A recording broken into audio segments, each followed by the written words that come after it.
ఇలాంటివి చాలా చెప్తారండి.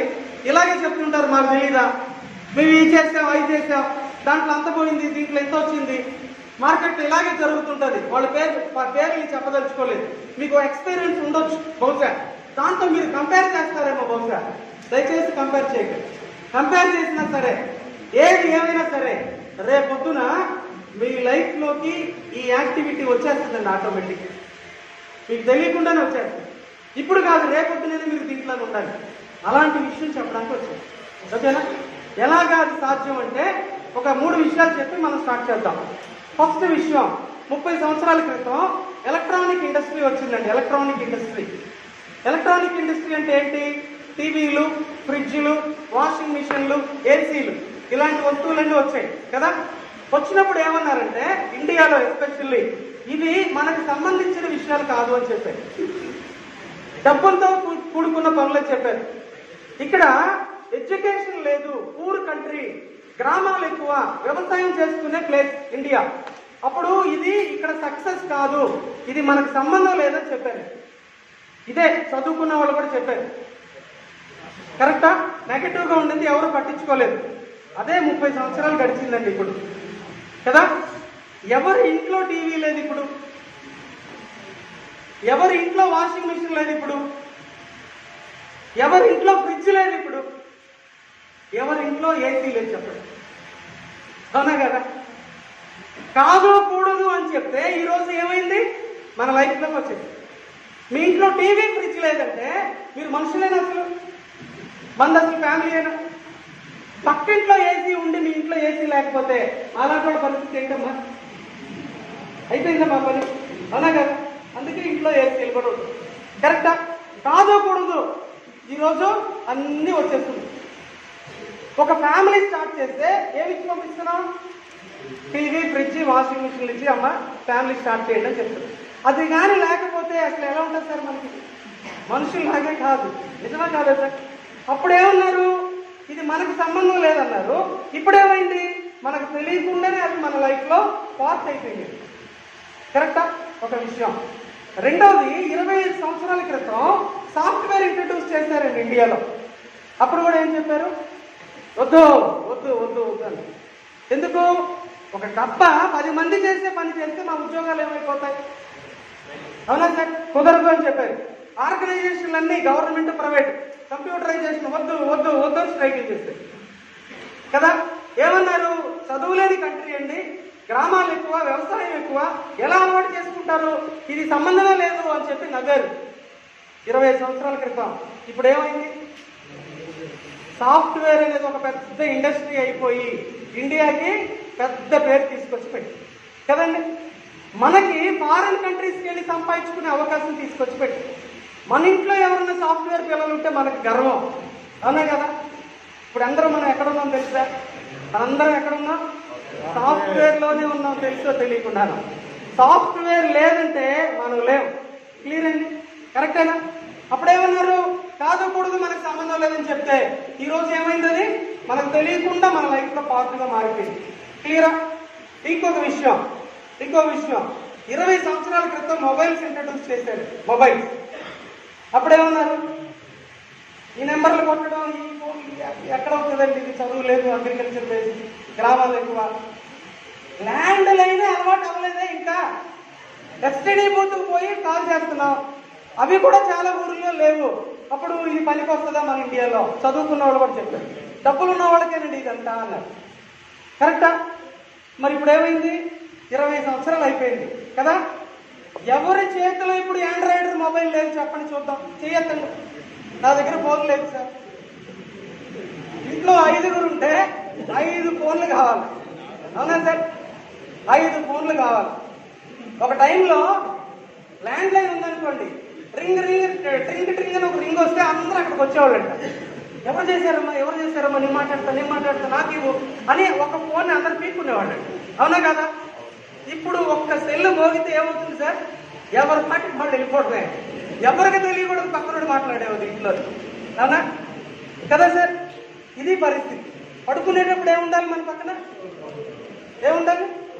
మొబైల్ ఉండాలి కదా. నిద్ర లేచినప్పుడు ఏం కావాలి? మొబైల్ ఉండాలి. ఇంతకుముందు నిద్ర లేచినప్పుడు ఏం చేస్తాడో తెలుసా? వైఫ్నో లేదంటే పిల్లల్లో పిలిచి అమ్మనో పిలిచి కళ్ళు ఫస్ట్ వాళ్ళని చూసేవాళ్ళం, బాగా మంచి జరిగిందని. ఇప్పుడు ఏం చేస్తున్నాం? సెల్ ఫోన్ కానీ లేకపోతే ఇట్లా ఉంటుంది. అవునా కదా సార్? కొంతమంది దేవుడి తోటను చూసేవాళ్ళు కదా. ఇప్పుడు సెల్ కావాలి ఫస్ట్. సెల్ లేకపోతే లాభం. మీ ఒళ్ళు బాగుందో లేదో, మీ ఒళ్ళు బాగుందో లేదో అది వేరే విషయం. సెల్ ఫోన్కి ఒళ్ళు బాగలేదు అనుకోండి, ఎలా ఉంటుంది? ఏదమ్మా పరిస్థితి? ఫస్ట్ దాన్ని రిపేర్ చేయించాలా, అప్పుడే మనకి బాగుంటుంది. అవునా? అప్పుడేమన్నారు? కాదు కూడదన్నారు. ఇది వర్కౌట్ కాదండి, మనకి సంబంధం కాదని చెప్పారు. కానీ ఇప్పుడు ఏం జరిగింది సార్? అదేమైంది? ఆటోమేటిక్గా మన లైఫ్లోకి పార్ట్గా వచ్చేసింది. కరెక్టా? ఎందుకు చెప్పానంటే, నేను చెప్పబోయే విషయం ఉంది చూసారా ఇప్పుడు, ఆ విషయం మీరు ఎలా ఫీల్ అయినా, ఎవరితో కంపేర్ చేసినా, దేంతో మీరు కంపేర్ చేసినా ఆటోమేటిక్గా మీ లైఫ్లోకి వచ్చేస్తుంది నేను చెప్పేదాకా. అందుకే గుర్తు చేశాను. అర్థమవుతుందా? అలాంటి ఒక బ్యూటిఫుల్ విషయాన్ని మన లైఫ్లో పార్ట్గా మారిపోయే విషయాన్ని ఒకసారి మనం డిస్కస్ చేద్దాం. మీరు క్లాస్ కొడితే స్టార్ట్ చేద్దాం. ఓకే, అదేంటది అంటే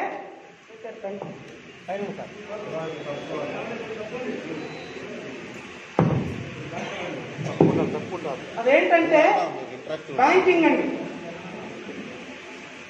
బ్యాంకింగ్ సిస్టమ్ కనపడుతుందా బోర్డు లాస్ట్ వరకు? క్లియర్ కదా? Banking system. బ్యాంక్ మనకు తెలుసా తెలియదండి? అందరికి తెలుసా? ప్రతి ఒక్కరికి తెలుసు కదా. ఇక్కడ కూర్చున్న వాళ్ళకి ఎవరికైనా నాకు బ్యాంక్ తెలియదండి చెప్పడానికి వీలుందా? లేదు. ప్రాక్టికల్ విషయం, మనందరికి తెలిసిన విషయమే. ఎందుకు మనకు తెలుసు బ్యాంకులు బాగా? ఎందుకు తెలుసు బ్యాంకులు? ఎందుకంటే మనం క్యాష్ వాడతామండి. క్యాష్, డబ్బులు వాడతాం. డబ్బులతోనే మనకి లైఫ్ కదా సార్. డబ్బులు లేకుండా లైఫే లేదు కదా, మనుషులే లేరు చెప్పాలంటే. అంటే మనకి డబ్బులు అవసరం, డబ్బులు వాడతాం. ఈ డబ్బులు మన దగ్గరికి రావాలన్నా, వ్యాపారాల్లోకి రావాలన్నా దేని మూలంగా వస్తాయి? బ్యాంక్స్ మూలంగానే వస్తాయి. అప్పుడు ఈ బ్యాంకులు అనేవి, ఈ క్యాష్ అనేది మనకి చాలా అవసరమైన విషయం, ప్రాక్టికల్ విషయం, లైఫ్ లో పార్ట్ అయిన విషయం కదా. ఈ రెండు విషయాలు మనకు తెలుసు. ఈ రెండు విషయాలేనండి ఇప్పుడు మన ఇన్కమ్ సోర్స్. ఈ రెండు విషయాలే. ఓకేనా? ఇదే ఇప్పుడు ఒక వ్యాపారం, బిజినెస్. ఈ రెండు విషయాలే మాట్లాడుతున్నాం. శ్రద్ధగా వింటారా? శ్రద్ధగా వింటారా? అసలైన విషయం స్టార్ట్ చేస్తున్నాను. మీరు వింటారు అనే దానికి నా కన్ఫర్మేషన్ ఏంటి? ఏనండి, ఈ 300-400 మంది ఉన్నారనుకుంటున్నా. దీంట్లో 40 మందికి రీచ్ అయినా చాలు. ఓకేనా సార్? వాళ్ళనే నేను కోరుకుంటున్నా. సో బ్యాంకింగ్ సిస్టమ్, కరెన్సీ అనేది ఇప్పుడు మన బిజినెస్. ఓకే, ఇప్పుడు బ్యాంకింగ్ ఎలా మారిందండి? ఎలా మారుతుంది? ఎలా కన్వర్ట్ అవుతుంది? బ్యాంకింగ్ అనేది ఇప్పుడు డిజిటల్ బ్యాంక్ గా మారిపోతుంది. క్లియర్? అందరికి తెలుసా? బ్యాంక్ డిజిటల్ గా మారిపోయింది. బ్యాంక్స్ ఒకటేనా? బ్యాంక్స్ మాత్రం డిజిటల్ గా మారుతున్నాయా? ఏం మారుతున్నాయి? మార్కెటింగ్ మారిపోయిందా? ఎడ్యుకేషన్ మారిపోయిందా? టీవీ ఆన్ చేయండి, ఏం చెప్తున్నారు? బైజూస్ అనే యాప్ డౌన్లోడ్ చేసుకొని మీ పిల్లల్ని చదివించండి అని చెప్తుంది. కరోనా వస్తే కరోనాలో ఎడ్యుకేషన్ ఎక్కడ దొరికింది? ఆన్లైన్ లోనే, జూమ్ మీటింగ్ లో దొరికింది. అప్పుడు ఎడ్యుకేషన్ ఏమవుతుంది? డిజిటలైజేషన్ జరుగుతుంది. కరెక్టా సార్? సినిమా ఫీల్డ్ డిజిటల్ చేసేసారు, ఎల్ఐసి డిజిటల్ చేసేసారు, బ్యాంక్ డిజిటల్ చేసేసారు. ఓకే అండి, ప్రపంచం అంతా డిజిటల్ అయిపోతే ఇండియా ఏం చెప్తున్నారంటే మనం డిజిటల్ ఇండియా మిషన్ లో ఉన్నాము అని చెప్పి పల్లెటూరులో కూడా డిజిటలైజేషన్ చేస్తున్నారు. చాలా విపరీతంగా డబ్బు ఖర్చు పెడుతున్నారు. క్లియర్? అప్పుడు మనం ఎక్కడున్నాం? డిజిటల్ ఇండియా మిషన్ లో ఉన్నాం. ఈ డిజిటల్ యాక్టివిటీలోకి నేను రాను సార్, నాకు అవసరం లేదు, నా వయసు అయిపోయింది, నేను పాతకాలం మనిషిని, నేను చదువుకోలేదు, నాకు డబ్బులు లేదు, నేను కూలి పని చేసుకుంటున్నా, ఇవన్నీ చెప్తే కుదిరిద్దా? కుదరనే కుదరదు. ప్రతి మనిషి, గాలి పీల్చుకునే ప్రతి మనిషి ఈ డిజిటల్ యాక్టివిటీస్ లో కావాల్సిందే. నేను రాను అంటే కుదరనే కుదరదు. ఓకే అండి, ఆ పరిస్థితుల్లో బ్యాంక్ ఏం జరుగుతుంది? బ్యాంకింగ్ ఎలా మారుతుంది? డిజిటల్ గా మారిపోతుంది. డిజిటల్ గా మారిపోవడం అంటే ఏంటి సార్? ఎలా మారింది డిజిటల్ గా అంటే, మనం ఇప్పుడు ఏం వాడుతున్నామండి? జీపే, ఫోన్పే, పేటిఎం, ఇవేనా వాడుతున్నాం కదా. ఇంతకుముందు ఏం చెప్పారు? ఒక 7-8 సంవత్సరాల క్రితం ఏం చెప్పారు? జీపే, ఫోన్పే అంటే భయపడ్డారు. అవునా? చదువుకున్న వాళ్ళు కూడా చెప్పారు, అయ్యో అవి మనకు అవసరం లేదు, ఎవరో ఫారెన్ వాళ్ళు తీసుకొచ్చి పెట్టారు, మన డబ్బులు తీసుకుని వెళ్ళిపోతారు అన్నారు కదా. కానీ ఇప్పుడు ఏం వాడుతున్నాం? అవే వాడుతున్నాం. ఒకవేళ జీపే ఫోన్పే లేదంటే ఏమంటున్నారు? ఎక్కడ ఉన్నారా, ఇంకా జీపే లేదా నీ దగ్గర కదా అడుగుతున్నారు. లేదు సార్, ఎగజాళ్ళు అయిపోయింది పరిస్థితి అది లేకపోతే. ఓకే సార్, ఏం తెలుసు? 20 సంవత్సరాల క్రితం లెడ్జర్ బ్యాంకింగ్ అనేవాళ్ళు. డబ్బులు కట్టాలన్నా డబ్బులు తీసుకోవాలన్నా బ్యాంక్ వెళ్ళేవాళ్ళు, క్యూలో నిలబడేవాళ్ళు, టోకెన్ ఇచ్చేవాళ్ళు కదా. మన లెక్కలు అడిగితే పాస్బుక్ లో రాసి ఇచ్చేవాళ్ళు. దాన్ని లెడ్జర్ బ్యాంకింగ్ అంటారు. ఆ పరిస్థితుల్లో ఈ కామర్స్ ఫెసిలిటీ ఇచ్చారు. సాఫ్ట్వేర్ ఎంటర్ అయింది, వద్దు అంటే కూడా ఎంటర్ అయింది. అప్పుడు ఏం జరిగింది? నెట్ బ్యాంకింగ్ వచ్చింది. దానిలో డబ్బులు వెళ్ళడం ఏంటన్నారు, దానికి అలవాటు పడ్డాం. ఆ తర్వాత రోడ్డు మీద ఏటీఎం మిషన్ వచ్చింది. డబ్బాలో డబ్బులు ఏంటన్నాం, అక్కడికి వెళ్ళాల్సిన పరిస్థితి. ఆ తర్వాత ఏమన్నారు? డిపాజిట్ డబ్బా కూడా తీసుకొచ్చి అక్కడ పెట్టారు. బ్యాంకులోకి వెళ్ళి డబ్బులు కడతానంటే వద్దు అక్కడ పెట్టన్నారు. అవునా, అక్కడికి వెళ్ళి కడుతున్నాం. ఇప్పుడు ఏం జరిగింది తెలుసా? ఏటీఎం మిషన్, డిపాజిట్ మిషన్ ఒకటైపోయి కూర్చుంది. బ్యాంకులకు ఎవరైనా వెళ్తున్నామా? మర్చిపోయాం బ్యాంకులకు వెళ్ళి. అంటే ఒక పర్టికులర్ ప్లేస్ లో నుంచి మన రోడ్డు మీదకి వచ్చేసింది మన బ్యాంకింగ్ వ్యవహారం, కరెన్సీ మ్యాటర్ అంతా కదా. అయితే ఇప్పుడు ఏం జరిగింది మరి?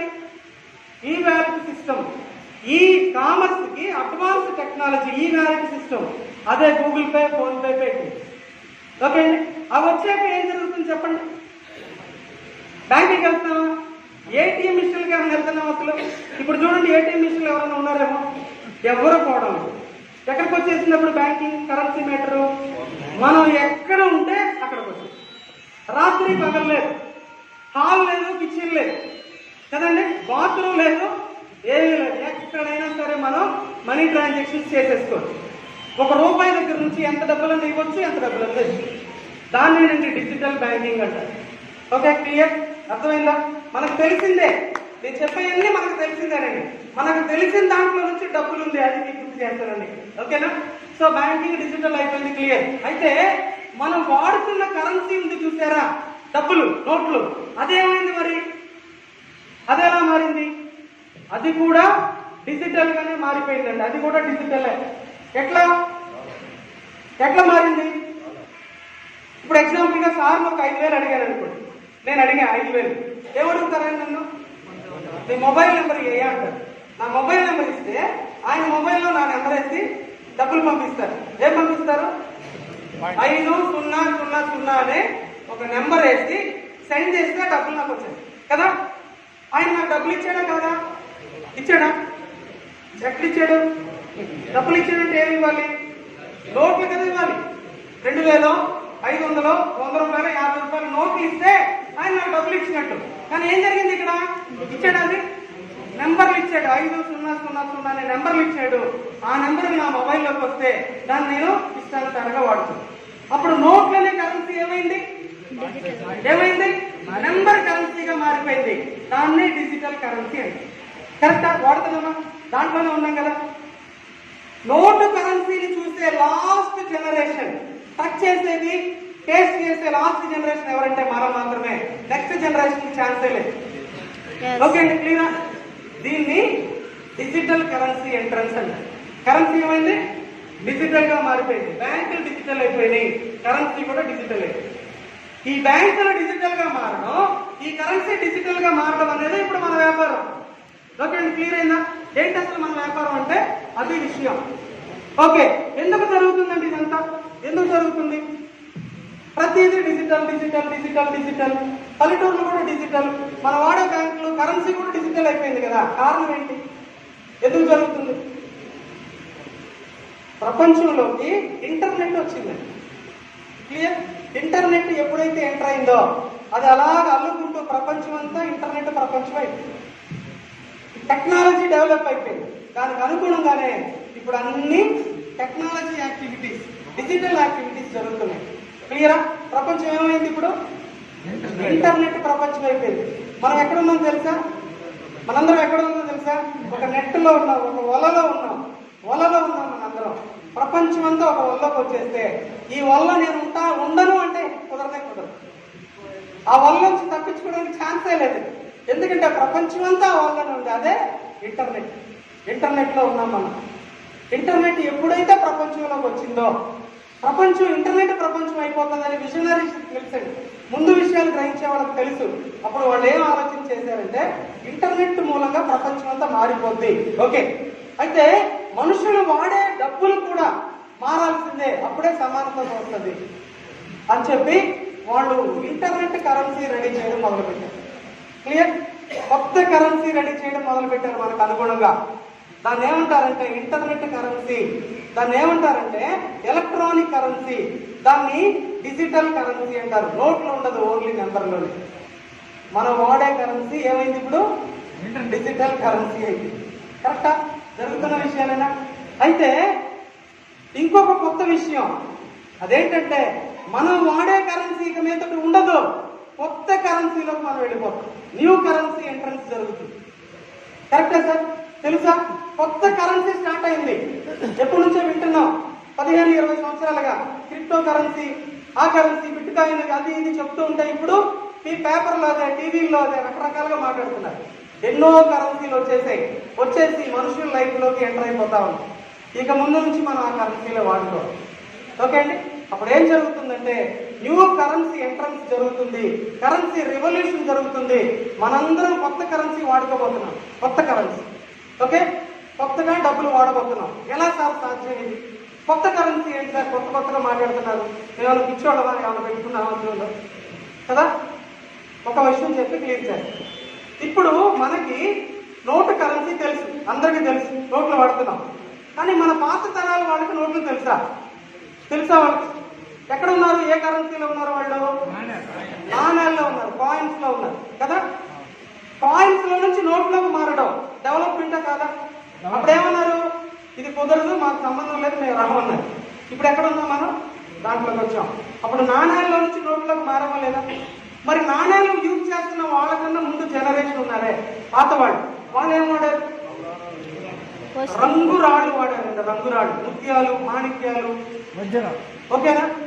ఇంకా రకరకాల ఏదేదో చాలా పేర్లు తెలుసు. అవి ఆ రోజుల్లో డబ్బులుగా వాడేవాడు. మరి రంగురాళ్ళలో నుంచి నాణ్యాలకు మారాలా లేదా? అప్పుడు నెగిటివ్ గా చెప్పారు కదా, ఇప్పుడు నాణ్యాలు వాడుతూ వచ్చాం. మరి రంగురాళ్ళ కన్నా ముందు ఏ కరెన్సీ వాడేవాడు? వస్తు మార్పిడి. కొబ్బరి బొండాలు వాడేది సార్, మీకు తెలుసో తెలీదు. ఎవరి దగ్గర కొబ్బరి బొండాలు ఎక్కువ ఉంటే వాళ్ళే డబ్బులు ఉన్నవాడు. అంత పెద్ద విషయం ఉంది. ఒకసారి కరెన్సీ హిస్టరీకి వెళ్ళి చూడండి. దానికి ముందు బార్టరింగ్ సిస్టమ్, వస్తు మార్పిడి వ్యవస్థ ఉండేది. వస్తువులు ఇచ్చిపుచ్చుకునేవాళ్ళు, మన పనులు జరిగాయి.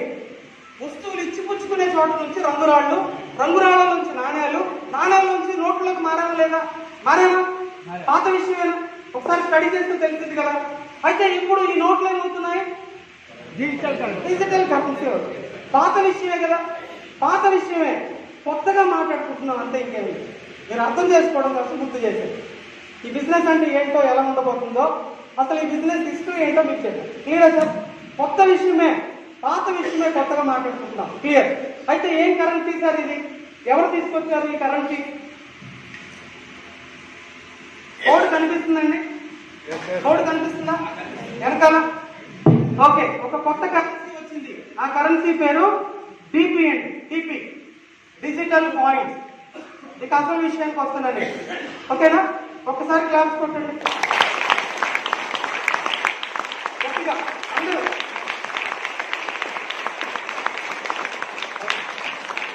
కొట్టిన వాళ్ళకి కూడా చాలా థ్యాంక్స్ అండి. ఎందుకంటే కొట్టినదంతా విన్నారు కదా, కొంచెం తెలియవచ్చు. ఎక్కడి నుంచో జర్నీ చేసి వచ్చుంటాం, లేట్గా వచ్చాను, ఏదో కూర్చున్నాం సైలెంట్గా, ఫోన్ చేసి వచ్చుంటాం కదా. సో రిలాక్స్గా ఉంటుంది. మాట్లాడేవాడు ఎలాగ యాక్టివ్ ఉంటాడు అది వేరే విషయం. కూర్చున్న వాళ్ళకి ఎలా ఉంటుందంటే ఎక్కడో ఉంటుంది, బాడీ ఇక్కడే. అందుకోసం ఒకసారి క్లాస్ కొట్టమని అడిగాను. చాలా మంది కొట్ల, ఏదో ఒకసారి కొట్టు. Okay, thank you. A currency అండి? కరెన్సీ పేరు టీపీ. టీపీ అంటే డిజిటల్ పాయింట్స్ అండి, డిజిటల్ పాయింట్స్. దీని పేరు అంతే. మన ఇండియన్ కరెన్సీ పేరు రూపీ, అమెరికా కరెన్సీ పేరు డాలర్, మరి కొత్త కరెన్సీ పేరు డిపి, డిజిటల్ పాయింట్. ఓకే అండి? ఒక డిపి వాల్యూ ఏంటంటే equal to US dollar 75 rupees తో సమానం.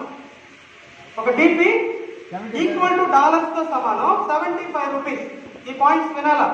అయితే ఈ కరెన్సీ ఏమవుతుందంటే ప్రపంచంలో మెయిన్ కరెన్సీగా మారుతుందండి. మెయిన్ కరెన్సీ యూనివర్సల్ కరెన్సీగా మారుతుంది. ఓకేనా? ఎలా సార్ అది అంటే, అందరికీ అన్ని దేశాలకి వాళ్ళ వాళ్ళ కరెన్సీ ఉంది, డబ్బులు ఉన్నాయి. కానీ వీటి మీద ఒక డామినేటెడ్ గా పనిచేసే కరెన్సీ ఏదండి? డాలర్ కదా. అన్ని కంట్రీస్ కి ఉంది కరెన్సీ, కానీ ఒక మెయిన్ కరెన్సీ ఉంది, దాన్ని యుఎస్ డాలర్స్ అంటారు. అదే విధంగా ఈ డిపి అనే కరెన్సీని ఒక మెయిన్ కరెన్సీగా తీసుకొస్తున్నారు.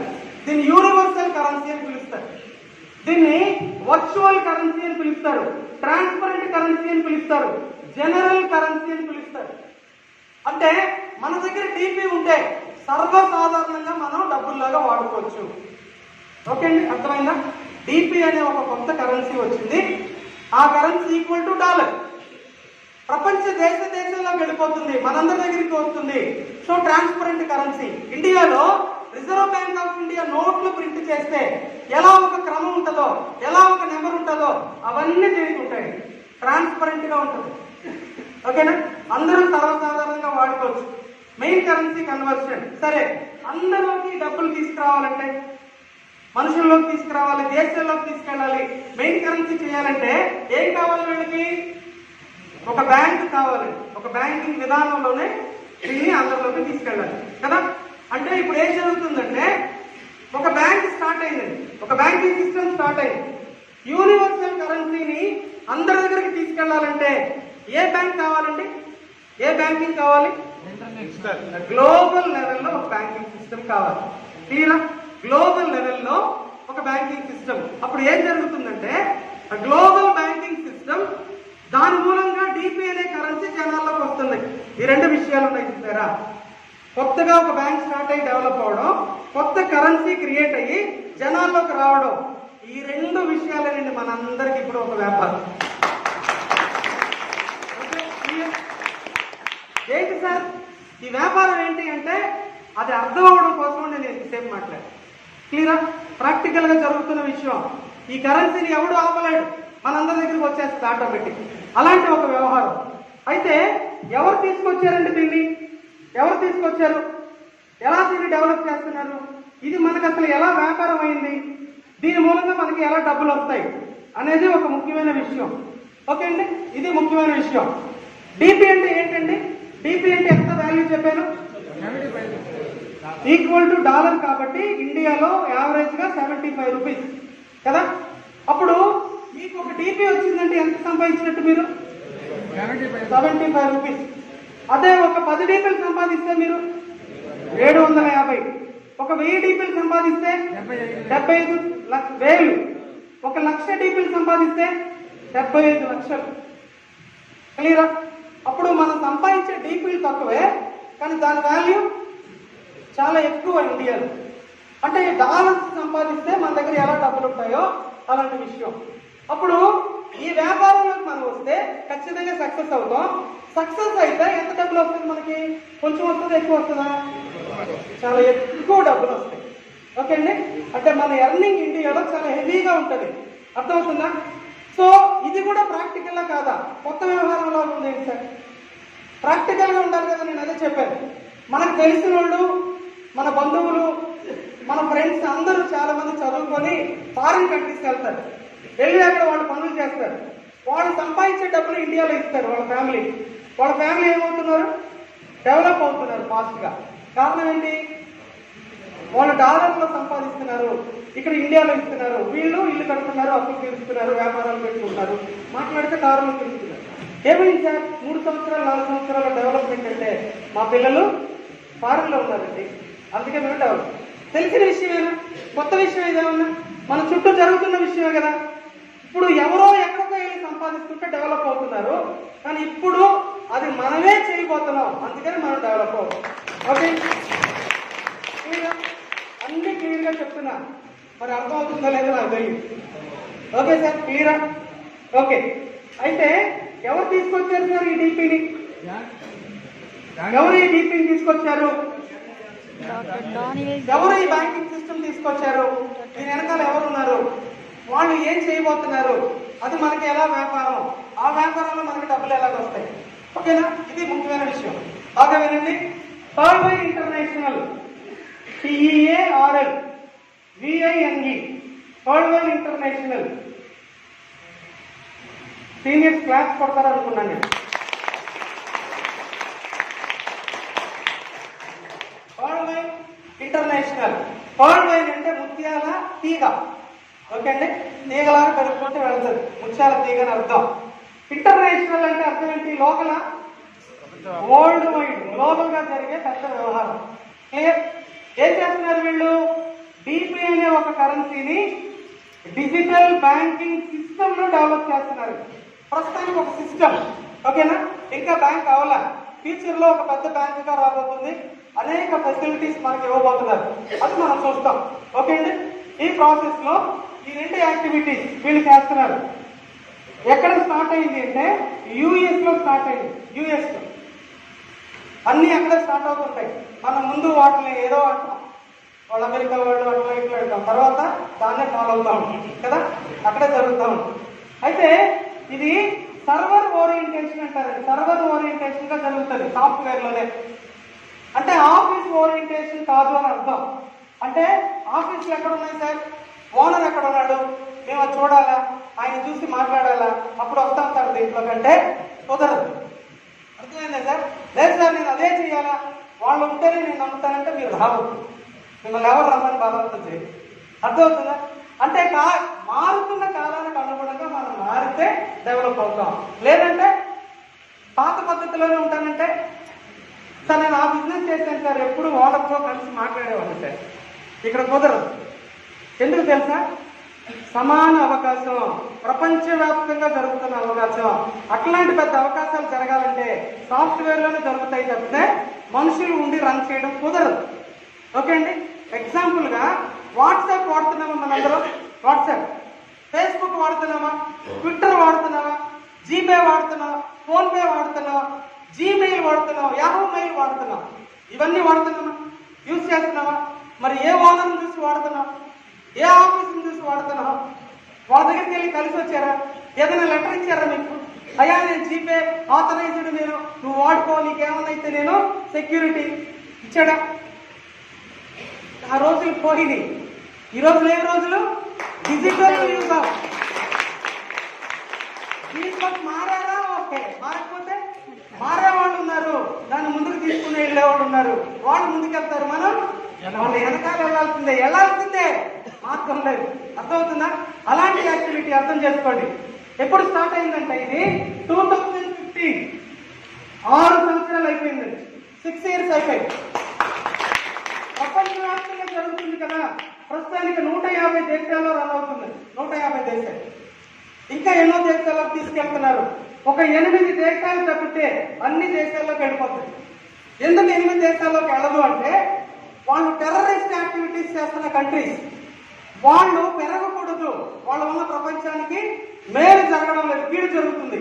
వాళ్ళకి డబ్బులు చేరిందంటే రేపొద్దున యూనివర్సల్ కరెన్సీ ఇది, వాళ్ళకి చేరితే మళ్ళీ ప్రపంచానికి శాంతి ఉండదు అని చెప్పి వాళ్ళని ముందుగానే వాళ్ళకి కరెన్సీ చేరకుండా కేర్ తీసుకున్నారండి. అప్పుడు 8 దేశాలకు వెళ్ళదు. 2018 జనవరి మంత్ లో మన ఇండియాకి వచ్చిందండి.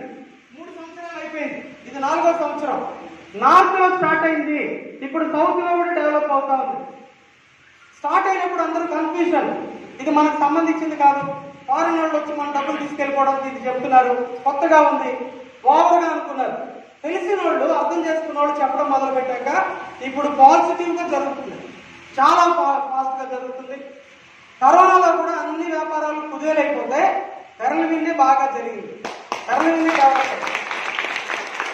ఓకే, ఆ ధరల విన్ అనే బిజినెస్ లో నేను ఉండడం అది నా అదృష్టంగా భావిస్తుంది. ఓకే, అయితే ఇప్పుడు దీంట్లో 37 లక్షల మంది ఉన్నారండి అప్పుడే ఈ banking system. Clear? Short period లో చాలా ఫాస్ట్ గా డెవలప్ అవుతున్న సిస్టమ్. ఓకే, ఎవరు స్టార్ట్ చేశారండి దీన్ని? ప్రపంచానికి ఎవరు అందించారు అంటే డాక్టర్ డానియల్ జాన్సన్. ఈయన ఎవరంటే ఒక విజనరీ, ముందు విషయాలు, ప్రజలకు అవసరమైన విషయాలు కనిపెడతారే దానికి సంబంధించిన ఒక విజనరీ. ఈయన మ్యాథమెటికల్ సైంటిస్ట్, ఒక ఫినాన్షియల్ అనలిస్ట్ కూడా. ప్రపంచంలో రిచెస్ట్ పీపుల్ మీరు కౌంట్ చేస్తే దాంట్లో 200 మందిలో ఒక వ్యక్తిగా ఉంటాడు. అంత మంచి రిచెస్ట్ మ్యాన్. మరి ఒక్కడు చేయగలుగుతాడా ప్రపంచవ్యాప్తంగా? ఒక వ్యక్తి చేయగలుగుతాడు అంటే ఆయన వెనకాల ఒక పెద్ద గ్రూపే ఉంది. ఆ గ్రూప్ ఎవరంటే ప్రపంచంలో అనేక గొప్ప గొప్ప విషయాలు చేసేది వాళ్ళే. వాళ్ళ కనుసైగుల్లోనే ప్రపంచం నడుస్తుందంటే మీరు నమ్మరు. ఓకే అండి. అలాంటి వ్యక్తులు ఏం చేశారంటే గ్లోబల్ గా డెవలప్ అయ్యే ఒక కరెన్సీని తీసుకొచ్చి జనంలోకి తీసుకొచ్చి దాన్ని మెయిన్ కరెన్సీగా మారుస్తూ దాన్ని బ్యాంకింగ్ గా మారుస్తూ మనందరికీ ఒక పెద్ద వ్యాపారం, అందరూ సక్సెస్ అయ్యేలాగా ఒక వ్యాపారం ఇది. జాన్సన్ గారి ఒక ముఖ్య ఉద్దేశం ఏంటంటే ప్రపంచంలో ఉండే ప్రతి వ్యక్తి కూడా రిచ్ గా మారాలి. ఓకే అండి. ఎంత పర్సెంట్ అండి? ఎంత పర్సెంట్ ఉందండి రిచ్ పీపుల్ పర్సెంటేజ్? చాలా తక్కువగా ఉంది వేల సంవత్సరాలుగా. కానీ ఈ యాక్టివిటీ మూలంగా అందరూ స్టెప్ బై స్టెప్ గా రిచ్ గా మారాలి అనే ఒక మంచి ఉద్దేశంతో ఎవరి దగ్గరికి తీసుకొచ్చాడు దీన్ని? మనలాంటి సాధారణ వ్యక్తుల దగ్గరికి తీసుకొచ్చాడు. మనకాడ కాకపోతే సరే బాగుంది సార్, ఏం చేస్తే మనకు డబ్బులు వస్తాయి, ఎలా దీంట్లో మనం సంపాదించుకోవాలి, ఓకేనా? నేనేం చెప్తున్నాను స్టార్టింగ్ లో నుంచి, ఇది ఒక వ్యాపారం అని చెప్పాను. క్లియర్ అండి. ఇన్కమ్ సోర్స్ ఇది ఒక వ్యాపారం అని చెప్పాను, గుర్తుంది కదా?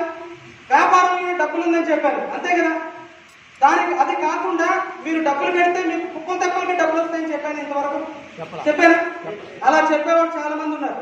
నువ్వు డబ్బులు పెట్టి గమ్మునుండగా నీకు ఆటోమేటిక్ గా డబ్బులు వచ్చేస్తాయని చెప్పేవాళ్ళు చాలా మంది ఉన్నారు. బట్ ఇంతవరకు నేను ఆ మాట చెప్పలే. క్లియరా? ఆ విధంగా మీరు ఆలోచించొద్దు. ఏమిటి ఇది అంటే ఒక వ్యాపారం. వ్యాపారం అంటే మనం ఏదో చేయాలి కదా, చేయకుండా రాదు కదా. క్లియరా సార్? ఎక్కడైనా ఏమీ చేయకుండా డబ్బులు సంపాదించుకునే మార్గం ఉందా ప్రపంచంలో? ఊరికే డబ్బులు వచ్చే అవకాశం ఉందా? లేదు కదా. మనం ఉద్యోగాలు చేస్తున్నాం, వ్యాపారాలు చేసే అవకాశం లేదు, పెట్టుబడి లేవు. ఆ పెట్టుబడి లేకుండా వ్యాపారం చేసుకునే అవకాశం, అట్ ద సేమ్ టైం ఖచ్చితంగా నువ్వు సక్సెస్ అవ్వాలి అని రిస్క్ లేకుండా ఒక మంచి అవకాశం. క్లియర్ అయిపోయింది కదా? మళ్ళీ వేరే విధంగా ఆలోచించొద్దు.